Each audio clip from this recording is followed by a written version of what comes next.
हो गया।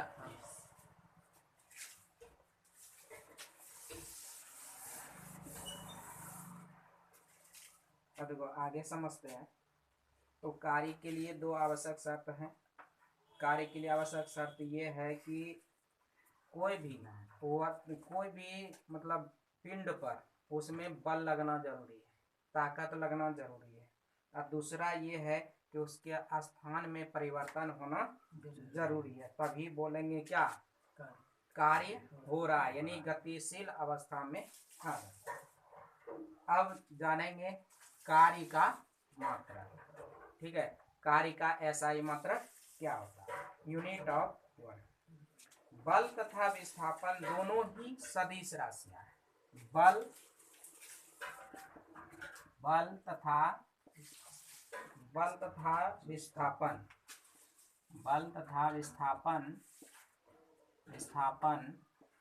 दोनों सदिश राशियां हैं।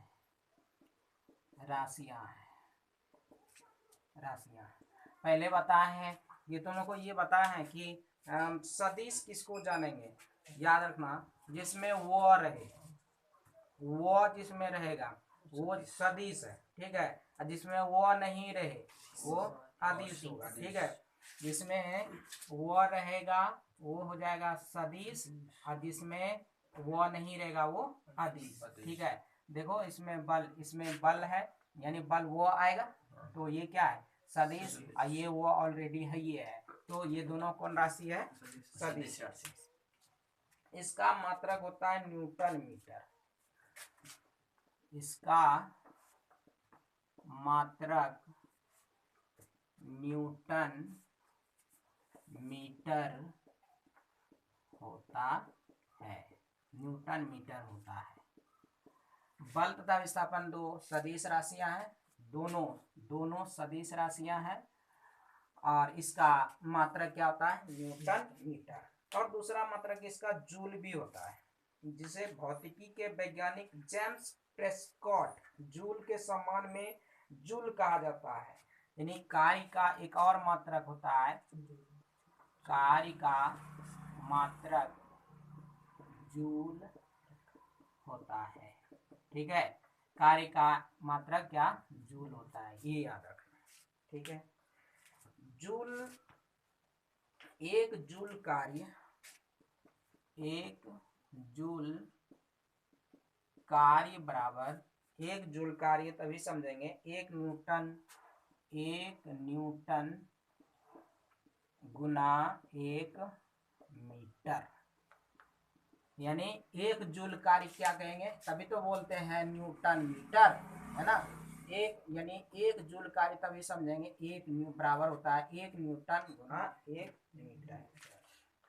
तो यानी इसको शॉर्टकट में ऐसे भी लिख सकते हैं, न्यूटन मीटर। ठीक है, ये भी बोल सकते हैं न्यूटन मीटर।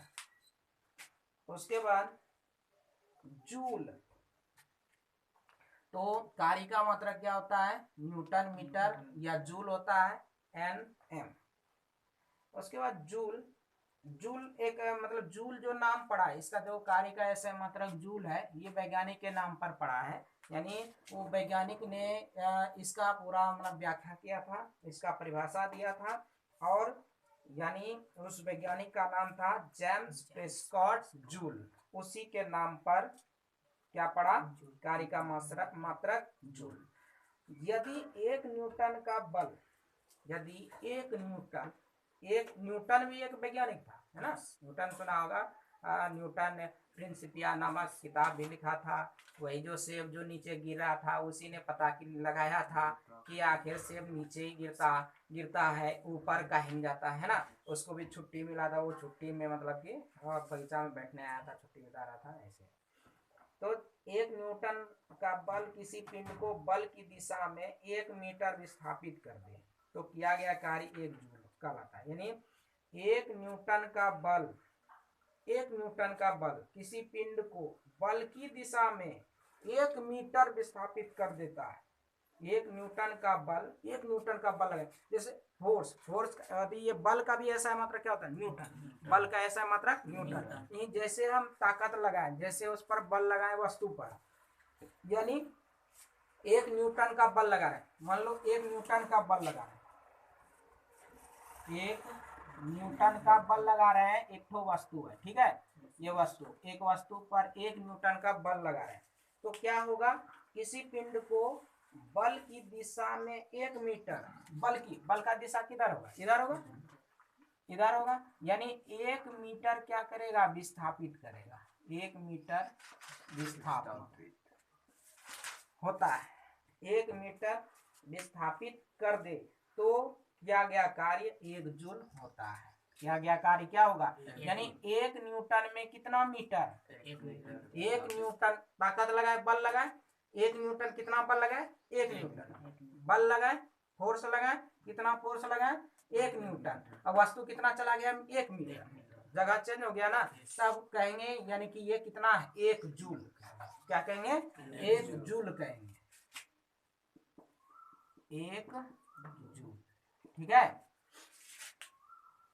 और कार्य का सीजीएस मात्रक अर्ग है, कार्य का सीजीएस मात्रक, कार्य का सीजीएस मात्रक क्या होता है, अर्ग, अर्ग होता है, ये पॉइंट। एक अर्ग बराबर होता है 1 जूल, 1 डायमेंशन,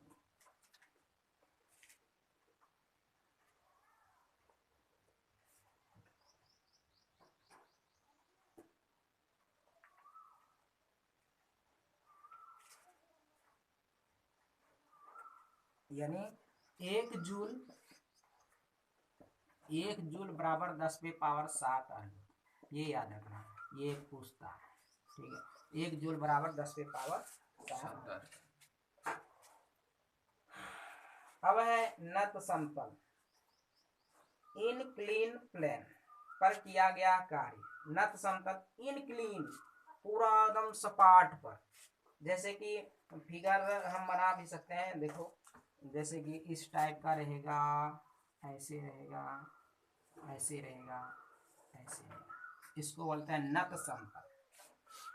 यानी कोई वस्तु है यहाँ पर, हम इस पर यहाँ चढ़ा रहे हैं, ये दूरी तय करेगा, है ना, इस पर हम चढ़ा रहे हैं, यही तो एंगल बनाएगा ना, यही एंगल बनाएगा, यानी नत समतल माना कि वस्तु पर F बल लगने से, F बल लग रहा है, यहाँ वस्तु पर F बल लग रहा है, ठीक है, F फोर्स लग रहा है, न्यूटन का बल लग रहा है, तो क्या होगा, F बल लगने से वह Q पर झुकी, Q पर झुकी, Q पर झुकी रेखा पर S दूरी से विस्थापित होता है, यानी S दूरी से विस्थापित होगा, ये विस्थापित मतलब क्या, डिस्प्लेसमेंट, स्थान परिवर्तन, वस्तु यहाँ है, ये वस्तु यहाँ चढ़ना शुरू हो जाएगा, है ना, यहाँ बल लगाए यानी फोर्स लगाए, अब फोर्स लगाने के बाद यहाँ पर ऊपर चलेगा, विस्थापित होती है, O से A, O से A, ये है O, ये है A, O से A, O से A तक वस्तु का विस्थापन OB है, वस्तु का विस्थापन क्या है, OB, ये O से A, अगर O से A तक वस्तु का विस्थापन, यानी यहाँ से यहाँ तक वस्तु का विस्थापन हुआ, तो इसका O से A तक वस्तु का विस्थापन OB हो जाएगा, यहाँ यानी यहाँ से यहाँ तक इसका विस्थापन हो जाएगा, जो AB के तुल्य है, AB के तुल्य है, ये वाला इसके तुल्य है।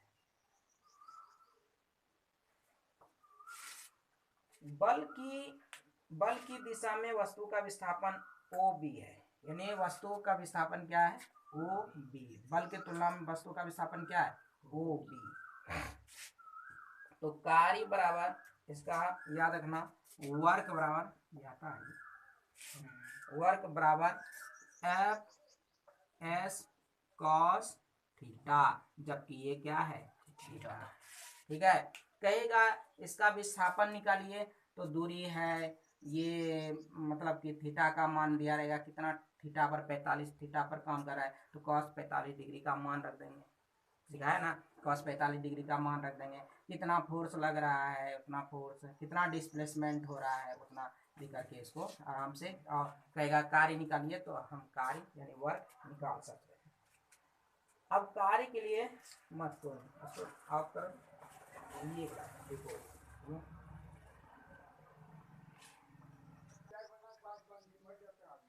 नहीं आता है ना, नहीं चलता है, ये तो है, ये और ये